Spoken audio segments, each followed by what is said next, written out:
Hello everybody, this is History in Faces, Nikolai II cycle, first episode.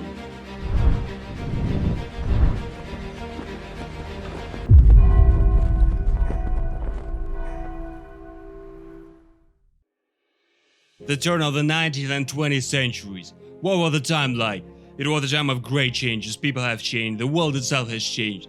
The progress was rapidly spreading across the planet. Cities were growing, industry was developing rapidly. Faster, higher, stronger. This is the motto of the era. In what economic and political condition was the Russian Empire? What was happening there when it fell into the hands of 26-year-old Nikolai II? The main experts of the Russian Empire were agricultural products, grain, oil, eggs and others. Moreover, Russia was holding the leading position in the European market for grain supplies until the beginning of the 19th year of the 19th century. Its share of total agricultural exports amounted to about 50 to 60%. But at the same time, Russia was noticeably inferior in the development of the agricultural sector and took the last place by this indicator in Europe, and also significantly inferior in the indicator to both the United States and Canada. Instead of an intensive path of development of agriculture, an extensive was going on. From the protracted recession of the times of Alexander II, the Russian Empire, which lagged behind European countries in basic economic indicators, has made an incredible breakthrough in the beginning of the 80th. In general, between 1861 and 1900 years, the volume of industrial production grew 7 times. By 1861, the total length of railways was 1.5 thousand kilometers. For comparison, at the same time, the length of railways in the British Empire metropolis was about 15,000 kilometers. By the beginning of the 20th century, 45,000 kilometers of roads were built.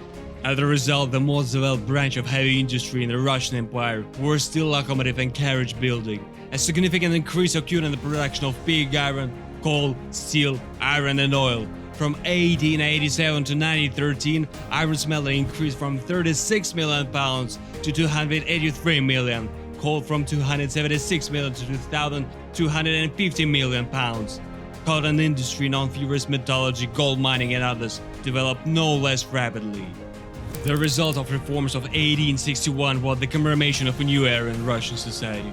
Of course, this reform was of a great importance. It opened up new prospects for Russia, creating opportunity for the broad development of market relations. Peasants received rights. Now they could own property, make deals on their own. Now they could freely marry, change their place of residence. That is to say, legal freedom was granted to the peasantry. But at the same time, the life of a peasant didn't improve, and in many ways, it became even more difficult.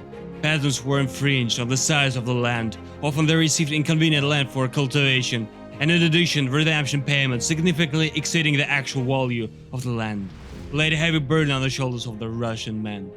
Many peasants were unhappy with the state of affairs.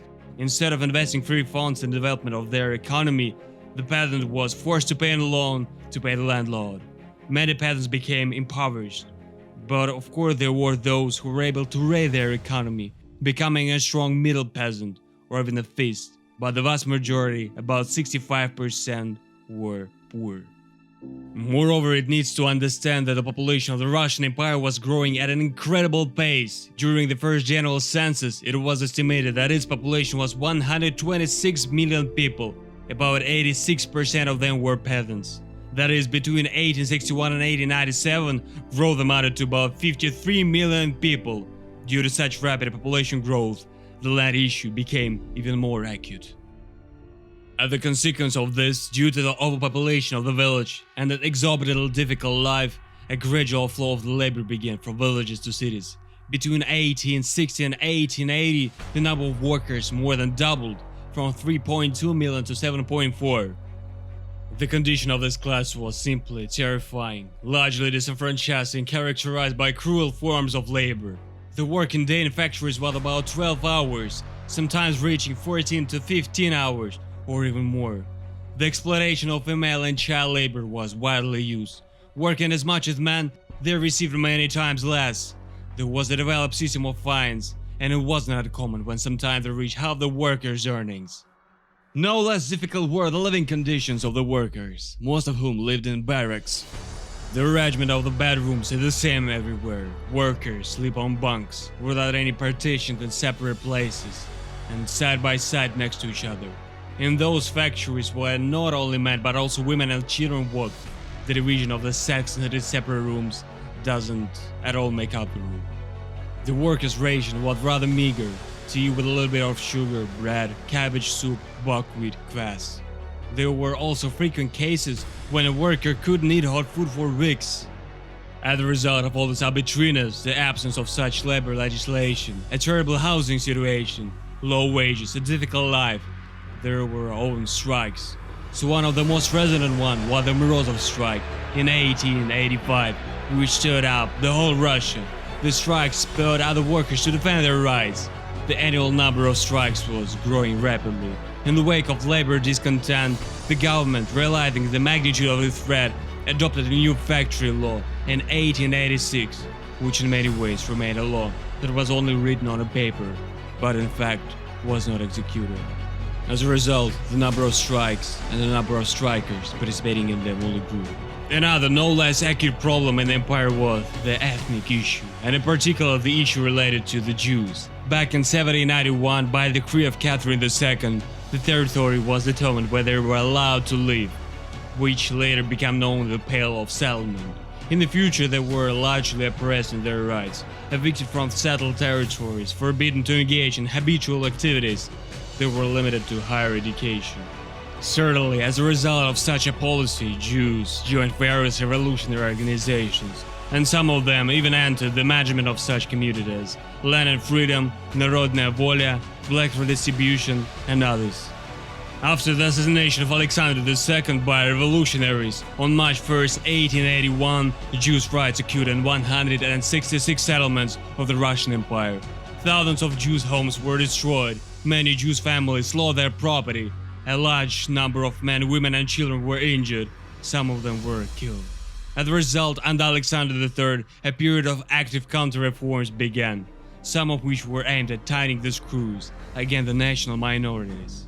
For Jews, quotas for admission to educational institutions from 3 to 10% were established.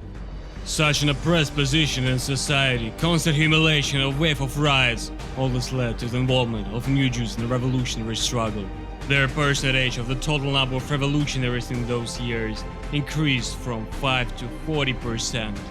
In total, by the end of the 19th century, more than 5 million Jews lived on the territory of the Russian Empire, making up the 5th largest ethnic group after the Russians, Ukrainians, Poles, and Belarusians.